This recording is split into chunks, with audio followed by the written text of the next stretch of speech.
Well, welcome everybody. Today we are discussing careers and admissions with some of the top schools in the world for MBA applicants. And today we are talking with these four wonderful schools about careers, career focus on your MBA journey. This is the last panel for the day. You've been with us a lot of the day. This is our last hour. I would like to get you to engage with us, ask your questions. We're all here to answer them. And I will start with Krista and each school. Will you please introduce yourself and tell me a little bit about your program, specifically information about your career services department? Yeah, certainly. So, hi everyone. My name is Krista Fry. I'm the Director of Career Advising and Planning at Kennesaw State University in the Department of Career Planning and Development. A mouthful. So we here at Kennesaw State, we have a centralized career services unit. So we serve all of our students, undergraduate and graduate, at our institution of roughly 45,000 students. We tailor our services to specifically to our MBA students and have fantastic relationships with those program coordinators over in that MBA program. And have offered really fantastic nighttime workshops and collaborating with the faculty and really integrating our services with those specific programs. So excited to be here today. Thanks, Krista. Erin. Good afternoon. My name is Erin Revere. I'm the Assistant Director at the Career Management Center at Tulane University, the A.B. Freeman School of Business. I focus specifically on MBA students, and I'm concentrating really, my information is mostly about the full-time MBA program that we have. We also have a part-time MBA program called a PMBA, and we have an online MBA program. So there are a lot of choices, but in everything I'm going to talk about today, I'm really going to be focused on the full-time MBA program. Great. Thank you. Doug, you're up. Hi, how are you? This is Doug Hanslip. I'm with the Darla Moore School of Business at the University of South Carolina. Our career center is broken up across career advisors, employer relations professionals, and event planners and directors, if you will. I run the graduate career services and employer relations team. Like Aaron, we have a international MBA, which we're #1 ranked international MBA program in the country. We've got a PMBA, which is an evening program like Aaron, and then we have a one-year MBA program as well.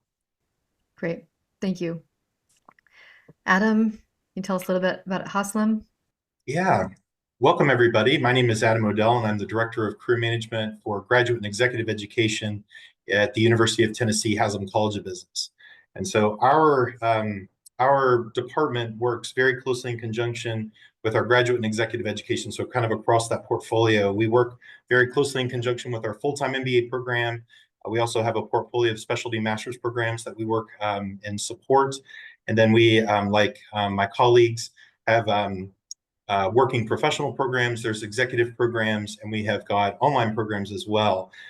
We have historically worked with our more residential programs, but over the next year, we are looking at expanding services to our online populations and working professionals. And so we are growing, and the services are growing kind of in parallel with the different course growth. Great, thank you.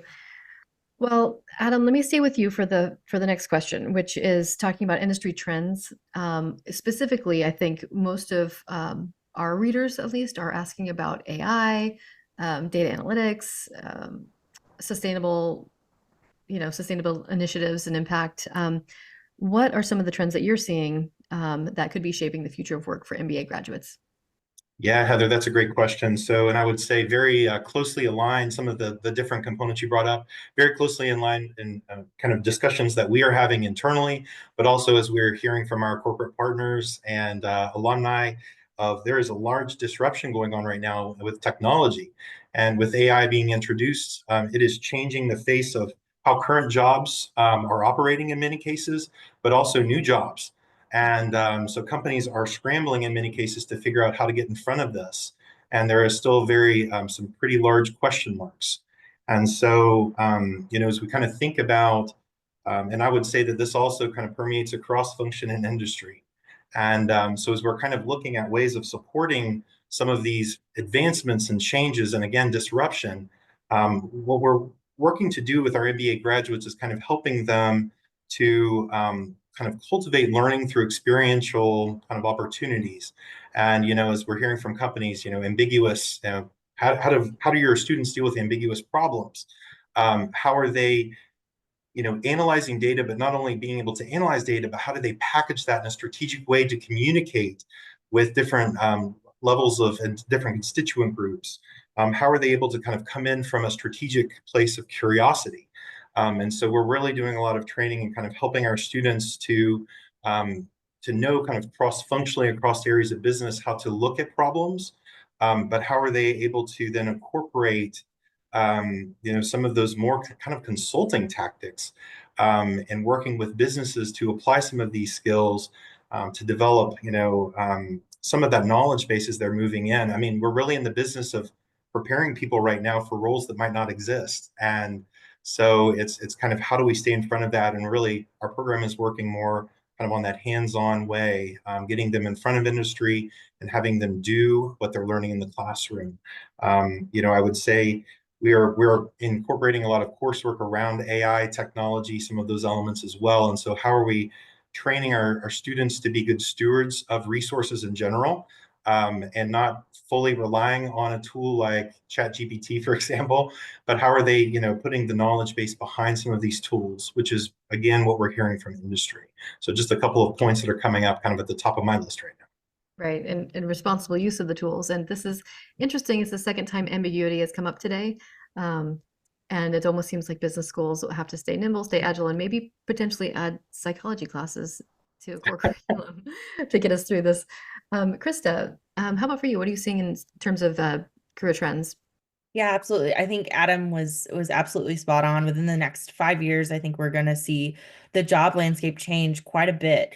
And something that I focus on specifically with our students is that, yes, we are seeing the landscape and the need for those tech skills change pretty significantly. But what's not changing is the need for the essential skills or the life skills or the soft skills. That's not going away. If anything, kind of like Adam noted, it's becoming even more prominent, the need for the ability to communicate and the need to build relationships, especially in a world where we're hybrid and it's more challenging to do that. So I think the ability to storytell, while using some of these more advanced technologies like AI, and the ability to showcase your ethics and your understanding of what that means in the workplace, is really critical, and it's something that we hear from recruiters often, that they notice immediately when you have it, and they notice immediately when you don't have it. And so that's something that our office is really focused in on, is how can we help prepare our candidates best for this new expectation that's in the workforce. Interesting. Thank you. I like that you brought up that there are some things that don't change. These are our core skills, our core values, our core curriculum, and then some. We need to move. So, Erin, what are you seeing at Tulane? So for current industry trends that we're seeing that are shaping the future of work, I completely agree on AI. So I think we've covered that pretty well. There's two other ones, sustainability. That's growing more and more. So how are companies balancing profitability with environmental and social responsibilities, and making the company well positioned to lead initiatives that align with these goals, because those are also in conflict most of the time with what is currently going on. And then the other part, this is more happening within our own students too, not just out in the workplace. It's in the workplace. And I almost believe it's a radical shift. And that's the growing demand for a purpose-driven work. So the current generation of workers is increasingly focused on working for organizations that align with their values and offer a sense of purpose. And they're not just looking for the paycheck. They want to make the difference. And that's meaning that businesses are being challenged to provide more than just financial incentives to go to work. They have to foster this culture that prioritizes social impact and a meaningful work life. And also what we're seeing is workers are not willing to wait as long as previous generations for advancement opportunities. And so as a result, the MBAs are seeking roles where they can contribute to positive change through sustainability initiatives, diversity and inclusion efforts, and community engagement. That's great. Yep. I have witnessed that myself, and even in our, our sort of our changing readership too. People are eager to get in, make an impact, and have that be aligned with their values. I mean, I feel that way myself, and fortunately, Poets and Quants is somewhat of a values-based organization. So we definitely want to promote that for our readers and the next future waves of MBA candidates. But Doug, please. Again, I think they've all covered the waterfront pretty well, but I think it's interesting when you started talking about ambiguity or abstract thinking, we've all touched on AI and robotic world and where the world we're moving towards. I think that the AI and robot-like elements that are coming into play are taking over the routine tasks, which is what is requiring our MBA students to be a little bit more abstract in their thinking, or really being creative, looking at complex work, using the data analytic and skills that they're learning in that tools to address those kinds of more non-routine work that the AI is taking over. So it is, you are seeing obviously niche areas coming in. We talked about sustainability. You talked about, we didn't talk about cybersecurity, which is also coming into play, and you can get specialized certifications in these areas on top of your MBA work to again take that data analytic and your core curriculums into either sustainability, ESG, or cyber, if you will. But yeah, the role of technology and the new roles that are evolving and evolving the workplace, not just what we will be doing, but how we're doing it, we have to be addressing in our MBA programs. And it comes within in the guise of either capstone projects where we're serving as consultants, working with clients and customers, employers that we partner with to solve those kinds of problems that they're facing in their own business units. Well, thanks, Doug. You led us right into another question about, so if we have this technology and we have AI and we still want to maintain a human touch, and that actually almost enables us to be able to focus on those other skills, the soft skills or the evergreen skills that Krista was talking about earlier. But what are some of the ways that your program integrates soft skills into the curriculum to serve their future career? Sure.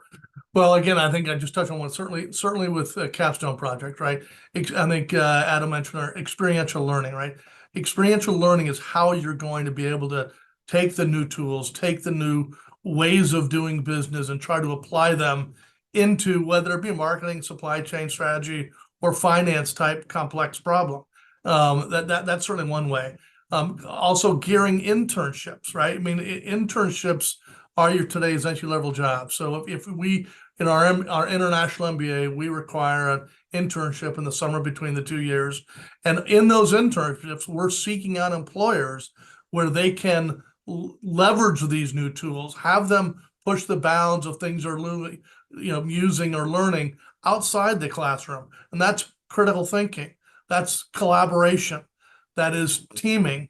Again, a lot of the soft skills that come with an MBA program, you've now got to put into disciplines, particularly in today's hybrid work world, right? Which, when you think about skills that employers are looking at in this new kind of world, where a lot of them are working at home, they're looking for self-motivation, initiative, not just, hey, can they do the functional part of the job, but we're now going to rely on this employee be working at home unsupervised for 3 days out of 5. How are they going to get the job done with the new tools, with the new technologies? Do they have the aptitude in a STEM-based program to take the data and communicate it as well? Great. Thank you. Adam, would you like to add?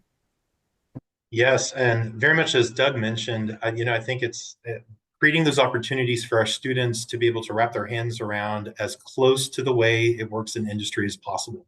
And so, a couple of different components that we utilize in the program that does that, or that is designed to do that, is we have a series of case projects that our students will engage in. The first round of case project is engaging from a consulting standpoint with one of our local nonprofits. And so they are working with advisory boards that have real issues, and they are collecting data, they're asking the questions, they're presenting elements to the board, having those things shot back at them and said, this isn't right. And so having to navigate some of those tougher conversations, and then at the very end of the project, packaging that into a formal presentation that they're giving to that advisory.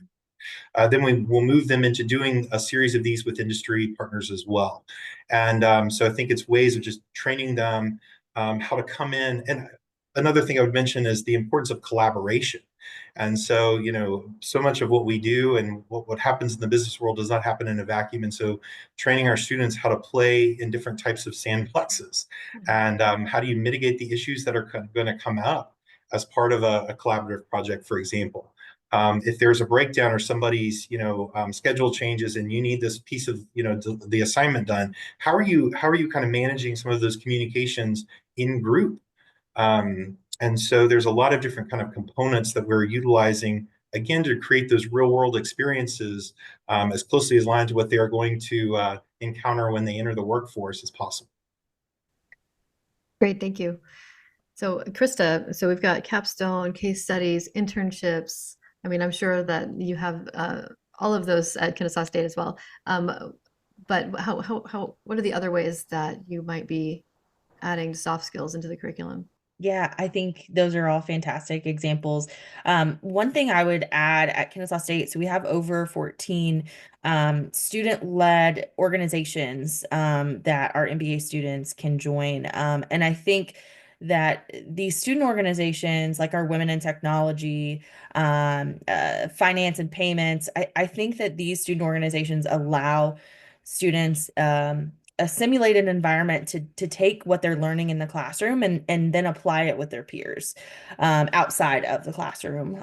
There's some fantastic opportunities to network and really practice those networking skills and abilities.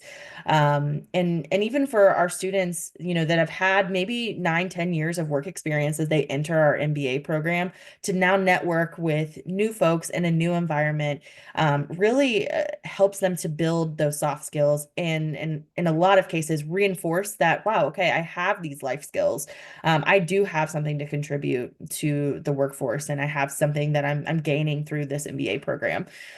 So I really think the sense of belonging and community that they get from those student-led organizations really bolsters those life skills as well. Thanks, Krista. Erin, tell us about Tulane. Well, I think I don't want to repeat a lot of what we've already talked about, but Tulane has an experiential learning center, which is probably very similar to some of the other universities here. We have impact capstone classes where students do consulting practicums. Definitely all of our students have internships during the summer. We highly encourage that, and we try to get everyone ready by day one. We call it day one ready, so that we are helping them get down the path of looking for that internship. And one of the things that I really work very closely with our students on, and because we have a smaller cohort in our MBA program, the faculty, the academic advisors, and the career consultants, we all know all of our students by name, and usually we know their career aspirations too. And what I will do is I will work with the student to say, okay, you are here, you are pivoting into X. Where are you missing your skills, your hard skills and your soft skills? Okay, how are we going to help you get those hard skills and soft skills? And the hard skills can come from a variety of different ways, through classes, through external classes, which are perhaps through LinkedIn or other free programs that are online. Through our own resources, Tulane also has a lot of building of skills through soft skills through online classes too. And then how do they get, if they're missing leadership skills or communication skills? And that's where we go back to our clubs, or we go back to volunteer experiences in the community, or other aspects around campus. So I think that's more or less the most of it, if that answers your question. It does. It does. Yeah. Very high touch. And you brought up something. It's not it's not something we always talk about, but Poets and Quants, we developed a pre-MBA networking festival. You're probably familiar with that, for students who have been accepted, but they hadn't started their program yet because we saw the need. And so this is, I feel like, a learning moment for applicants, is that once they get in, it's not time to stop. It's actually now it's time to go again. Like, okay, here we go. You got to start planning, because very soon after you hit campus, recruiters will be at your door, and your school will hopefully be ushering you, or acting as a concierge through the process of looking for an internship or looking for your post MBA career path. And you mentioned, Erin, that you said day one readiness. Do you mean, so day one they start a school, so are you starting to work with students before they hit campus to prepare them for career options? Great. Yeah, we do. We start from acceptance, to start understanding what career they want to have, and then where they're thinking they want to go in that career. Let's look at resumes. Let's look at your skill sets. And then what can you be doing over the summer? So sometimes it's even helping people pre coming to class. What are they doing in the summer before they start the MBA? Okay, how can we get you going on something that's going to help you in terms of work? And that's for students that come in without very much work experience. That's great. Well, and it also meets the needs of the people of our current generation who are saying, hey, I want to do something that aligns with who I am as a person. But if they haven't had someone guide them through the process of wondering what that is and what it looks like and how can I achieve that, they don't know. And it's a big decision. It's a lot of money to spend on something that you're not quite sure of yet. So, Krista, do you have programs at Kennesaw for before students start, or do you have any recommendations for students who are looking that don't come through the school? Yeah, absolutely. So our office, we start consulting with students as soon as they are accepted. And so going to their info sessions, we're meeting with prospective students there to talk about the process of career planning and how that starts very early, typically even before acceptance. And so we're really plugged into making sure that prospective students know that, we're not someone that you come speak to when you're about to walk across the stage with your degree. We're someone that we really want to walk with you kind of hand in hand through your journey, through your professional journey and your process. And normalizing from the very beginning that process is not typically linear. Even as we have students come back that are, career changers, that are upskilling and coming back for a degree, we're prepared to have those conversations of what is that going to take, similar to what Erin was mentioning. Let's do some backwards planning. Let's look at what your goals are, and if we're not there realizing those goals, and how to plan backwards to upskill from there. So yeah, that process starts with prospective info sessions, and just really continues through to acceptance and plugging into those student org meetings, and creating space for our MBA students at our networking events and career fairs as well. Thank you. Thank you. Doug, do you have programs at USC you can tell us about? Programs that we can do what? Oh, that you could tell us about for before a student starts. Okay, yeah. So again, it's probably a two-pronged strategy, whereby three of us sit at kind of the forefront of admissions, and as they're coming in, we're while they may apply to the one-year program, we might think they may be better served for the two-year program, where they might be better served in one of our specialty master's program. So it kind of starts with us first kind of ascertaining where we think they ought to be in, or discussing with the candidate which might be better for them and for what reasons. At that point, I take over a lot of it on the career advisory side. We want them to try to understand a little bit about where they want to go directionally, as opposed to coming in with a clean sheet of paper and saying, well, I don't know what I'm going to do. I'm going to figure it out along the way. We try to get them to think about the path they're going to take, because we know we want them to go down one of really four primary channels: marketing, supply chain strategy, or finance. with that, we are beginning to already look at them career-wise, track-wise, as they are coming in. So the only exercise they actually do before they arrive on the first day of campus school is really having their resume into a draft form, if you will. But we are up from literally the day they apply to the minute they're into our first week of campus, which is our career leadership program, starts day one. They have 6 weeks of intensive classwork that gets them completed before employers start seeing them formally in September, but we're introducing them to employers from July and August all the way into September. So there's lots of things that kind of happen along the way, but a lot of it is concierge level focus of trying to get them to go where we think they should go and or where they want to go, and find a good blend to leverage their skills and their abilities. That's amazing. And how many are in your in a typical cohort for a full-time MBA? So in a typical year, I have 120 students. We've got 30 of the international MBA program, another 50 in the 1-year program, another 30 returning second-year IMBA program. So there's 60 IMBAs in a given year, first years and second years, and then a 51 years. That program is going to be a lot larger next year. We're aiming, because we're now doing dual degrees with engineering, with nursing, with our sports management program. So they're doing dual MBAs with another focus on another program. We should be at 180 to 200 students next year. Wow, great. Adam? Yeah, so we really will begin from a career management perspective. We'll begin working with the students during the admissions process, and so we sit as part of the admissions committee and are interviewing many of the students coming in. In addition to the interviews and the contacts that they're going to be having through admissions and my colleagues across some of the other departments, but we are chatting with them as part of the admissions process around. So, kind of, what are some of the thoughts? What is the perpetuating factors that are driving the interest behind wanting to apply for this? What are some of the kind of the initial things you think you might want to do, and kind of beginning to lay some of that foundation with them as they're coming through that process.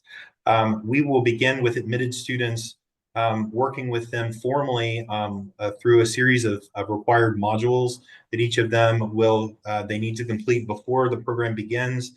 And those are really kind of all about wrapping up a bow on their past experience, laying some of the high level thinking of, like, who am I in this process now? Where might I want to go? And so they're completing some initial components related to targeting strategies. We're having them do kind of some deep dive and research into some function and industry areas. And then we will also link them with a career coach who is a second-year MBA student that could kind of help bridge that process for them and kind of be kind of a mentor for them as they're going through some of those components. It can be nerve-wracking getting ready to start one of these things. And so kind of having a liaison that's living the experience, however, in that second year, can be a really big benefit for students that are a little anxious as they're looking to kind of get their pre-footing. Like I think Doug had mentioned, we do before their classes, but once they're on site, we do a full day orientation with our students around basically connecting them to the career community, the resources, the process, and beginning to kind of engage them as part of that. And then we have a formal required class that each of our students will go through, where we're really kind of walking them through the different components and stair steps of the professional development process as we move into the fall recruitment events. And so it's it's kind of a handoff process, but kind of going back to your original question, Heather, it really for us begins at the admissions point. Great. Well, this has been super insightful for me. And so I appreciate all of these answers. And one of the things that you've all mentioned is this very high touch approach. I mean, everyone seems to have a concierge experience.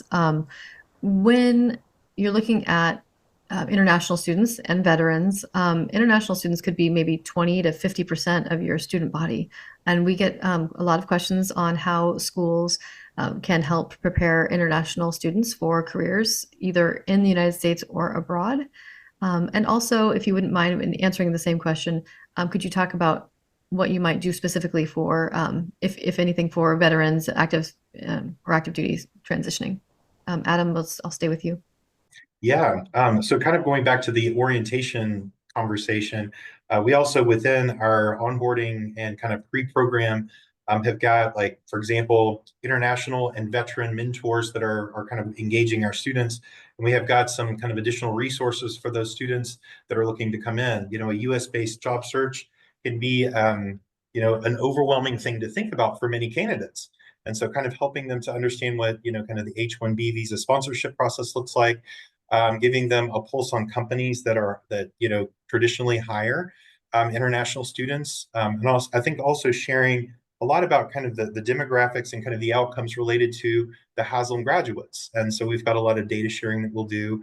We have a specific orientation for our international students as well, and we actually employ an additional resource who is a mentor that comes in that works in partnership with our office to kind of take what we're doing from a central office, but a deep dive around all things kind of the international process. And this individual is a really good conduit to our international alumni community, and works very closely in conjunction with me and the employer relations team as well, kind of on helping to cultivate understanding for our employer partners that might be open to sponsoring or traditionally sponsor. And so there's a lot that we do around kind of that international process. We also have specific platforms that we purchase for our international students that can help them do a deep dive as they're doing research and targeting and all that stuff.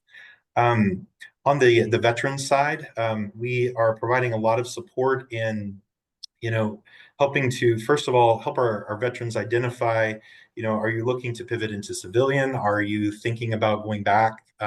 So kind of helping them to identify what are the goals of the MBA? How does this kind of follow their career trajectory? We have a wonderful veterans student organization that we get them plugged into pretty quickly. Again, we have student mentors that are coming from a military background that work with our students.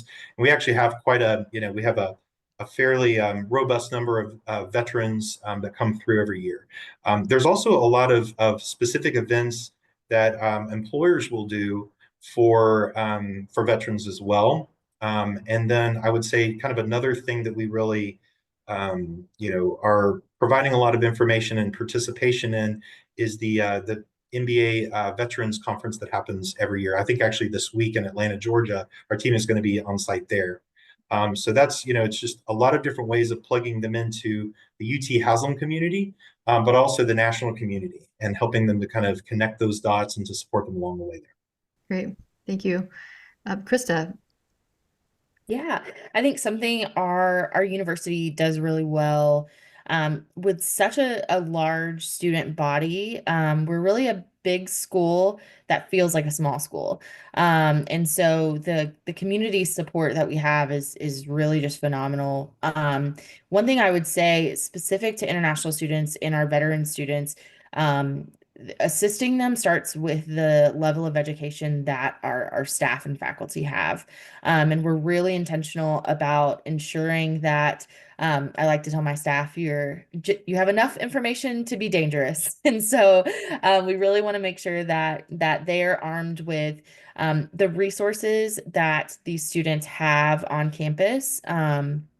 And the ability to take advantage of those resources. I will often have our military and veteran services group come in and speak to my staff about some of those challenges that face our veteran students, and how we can really talk with those students in a career advising setting to help them strategize and troubleshoot what some of those obstacles may be and how to overcome them.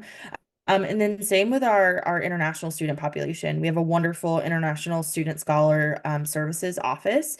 And we often bring them in for refreshers on what that CPT, OPT, H-1B visa process is like, because we're not in the legality of it every single day. And so it's really, we do a really great job at ensuring that all of those supporters that are there for the international students and for the veteran students are constantly building on their skills and their knowledge of what it's like for that student to go through the process, and how we as practitioners can really help them to prepare best for that process and be successful. At our career fairs specifically, we do a great job in just helping employers to identify who they are looking for in their candidates.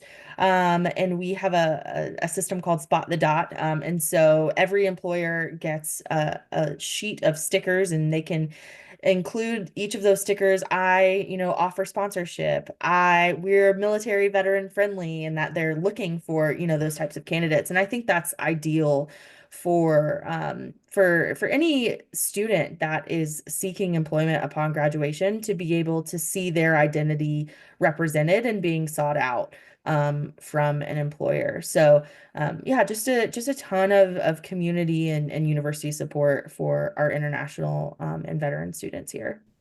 Great. Thank you. Erin, how does Tulane usher some of the international and students and the veterans through to careers? Well, I want to say our cohorts are highly diverse. So we have a large number in terms of percentage of international students. And we have a significant number of veterans who come through our program too.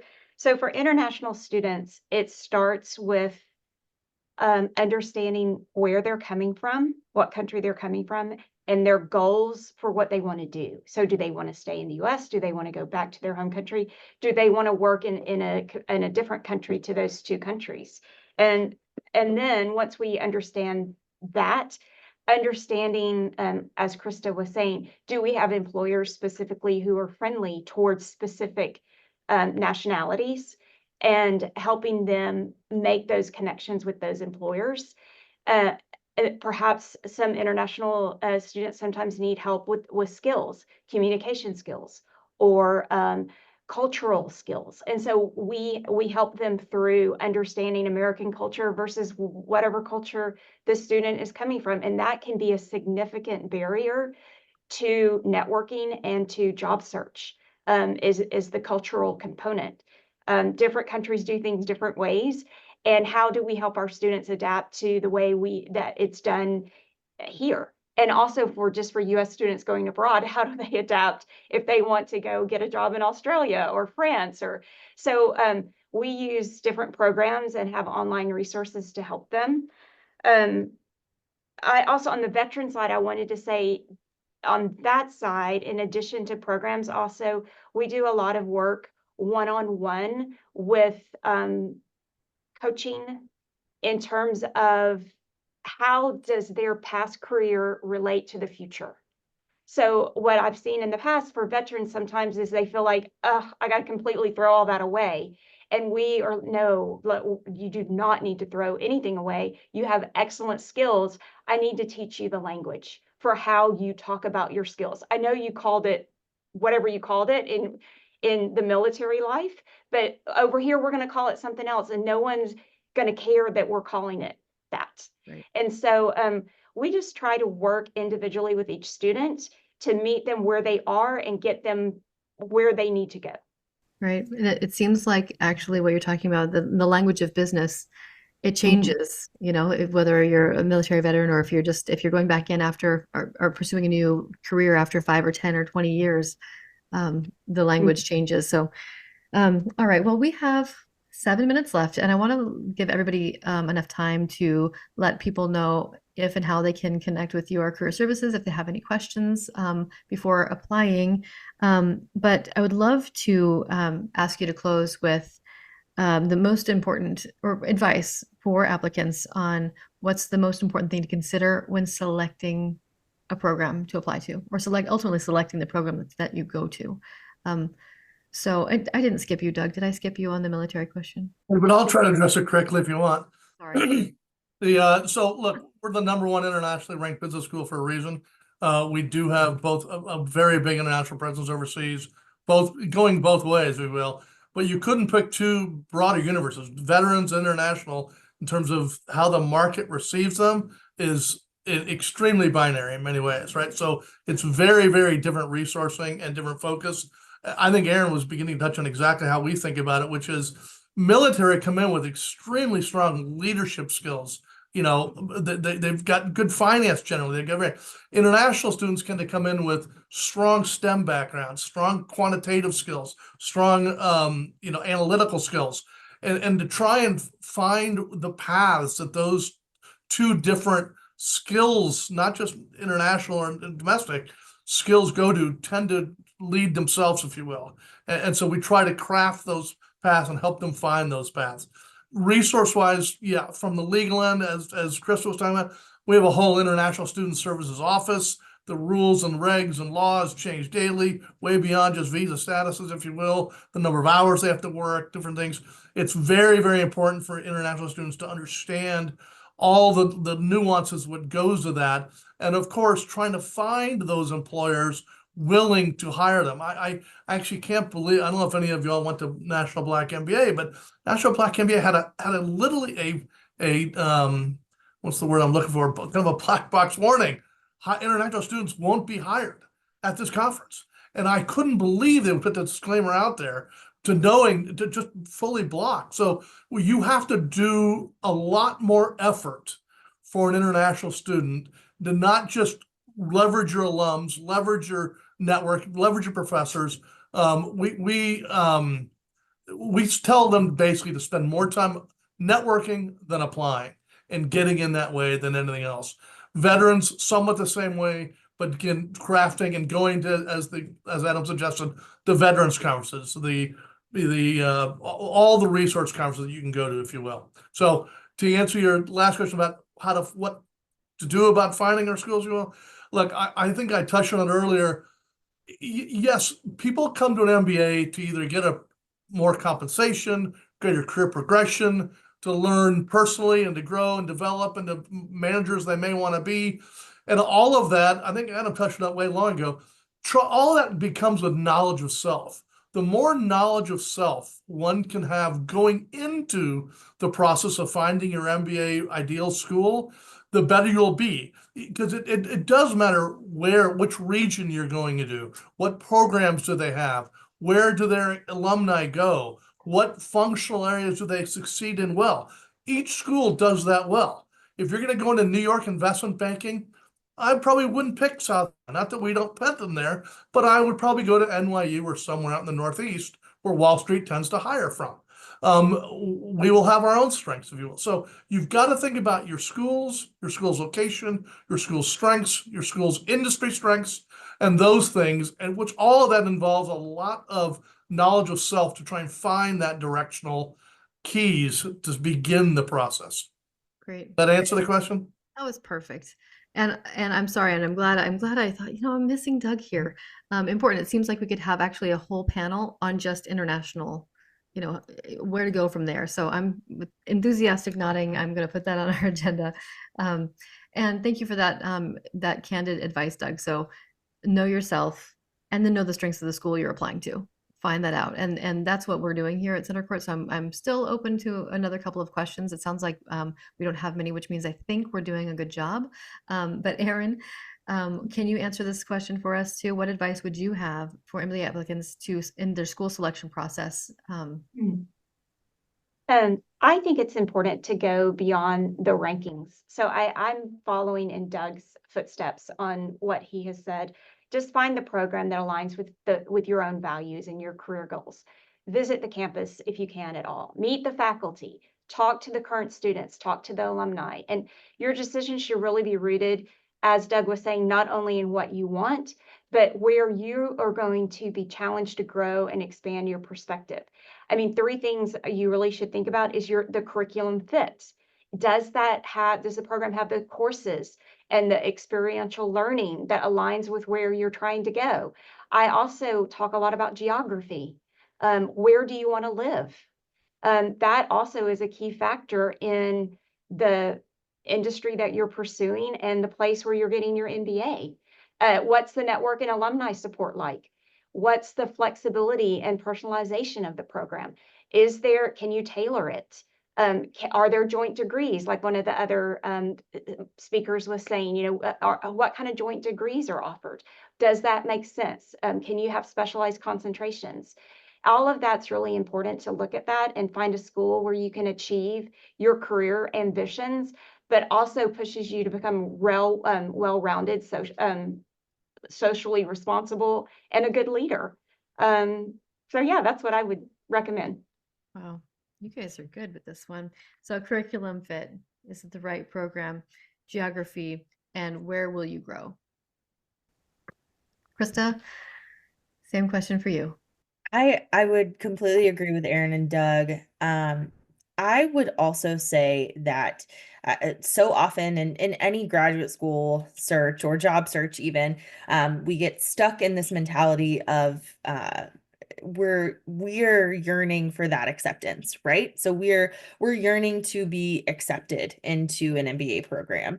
But you really need to figure out if you want to be accepted by that program. And that is a two-way street, absolutely. So I think fit is incredibly important. I would encourage you be relentless in your asking of questions. If I were in your spot, I would be asking, what are the career outcomes of your graduates? What is your typically they're referred to as like a placement rate? So what's your placement rate for your program? And I would make sure that, as I'm doing my research on these programs, that I'm looking at LinkedIn at the alumni feature, and do I see people that look like me and represent and the industry that I want to go into as graduates of this program? How are they representing themselves in their professional circles online and LinkedIn? I think it's incredibly important to remember that your choice is very important, and the program that you select is very important, but it's also important to remember that your MBA program will give you as much value as the effort that you put into it. And so I would just continue to remember that. Great. Thank you. I love that relentlessly ask questions about the program and outcomes. Very important. Adam, you're going to close us out here. One thing I missed is we didn't give people contact information, but generally I bet we can find you on your websites under career services, so we can skip that. You're welcome to pop your information into the chat box if you'd like. But Adam, what would be your advice for MBA applicants on how to select a school and what to do next? Yeah, I think well said from all of the fellow panelists here. I think what I would add to that is, in so many cases, as you're looking at rankings information, as you're doing your research, you can get hyper focused on the base salary. And what I will say is, what I would challenge each of the listeners and those that are thinking about doing this is to broaden your lens of beyond that job I'm going to get right after graduation to what is my career trajectory going to be? Because really what you're going to get with this experience, which is so different than undergrad in many ways, is you're going to get a very close-knit community of individuals that certainly will be a part of the cohort that you'll be a part of. And so to Krista's point about research kind of who are in these programs or who typically kind of are pieces of these cohorts, but also the alumni community, the employer communities, the faculty that all make up the different kind of pieces of that community pie that you're going to be a part of. And that is not something in many cases that ends once you walk across that stage. And so beginning to kind of think through, how is this community going to be able to help bolster not my job, but what that career trajectory will look like in those industries that I will have access to based on all of these great networking connections that I've made and these conversations I've had. Again, I would underline the fact that was brought up several times. Become really great friends with the admissions counselors. Reach out, ask them questions, push them, ask them if you can speak to the career folks, but connect with the individuals in the program that are, a part of that admissions process versus just submitting an application. So just a couple of quick points I would add on to the great points made by Krista, Aaron, and Doug. Thank you so much. More outreach, more networking, and I think that's it for the day, guys. I really appreciate you being here. I didn't introduce myself to our audience, but I'm Heather. I'm the COO of Poets and Quants. And I was really, really honored and thankful for the time that our panelists gave to us today to answer these questions. And I wish you all a great week. Thanks for coming.